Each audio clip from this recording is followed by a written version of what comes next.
अशोक करात विरोधात एसआयटी कडून लवकरच दोषारोपपत्र दाखल होण्याची शक्यता वर्तवली जाते कारण की पुढच्या आठवड्यामध्ये न्यायालयात चार्जशीट सादर होण्याची माहिती आहे। अशोक करात विरोधातील एकूण 9 प्रकरणांचा एसआयटी कडून सखोल तपास पूर्णत्वाकडे गेलाय आणि अटकेनंतर 2 महिन्यांमध्ये दोषारोपपत्र दाखल करण्यासाठी तपास यंत्रणांची हालचाल वेगामध्ये सुरू आहे। या तपासादरम्यान नोंदवण्यात आलेले जबाब आणि पुराव्यांच्या आधारे चार्जशीट तयार केली जाणार आहे।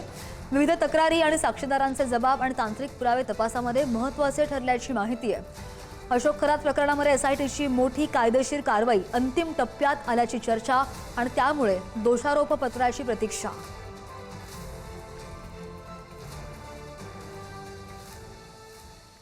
आणि अशोक करातला मनी लॉन्ड्रिंग प्रकरणामध्ये ईडीने मोठा दणका दिलेला आहे कारण की कराडच्या नाशिकमधील बँक लॉकरवर छापा टाकत जवळपास 1.10 कोटींचं सोनं जप्त केलं गेलंय।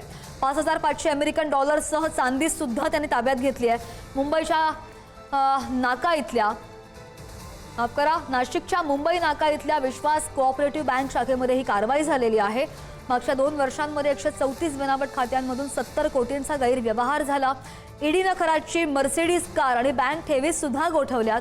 कराडच्या पुणे आणि नाशिकमधील मालमत्तांसंदर्भातील 70 कागदपत्र सध्या ईडीकडे आहेत।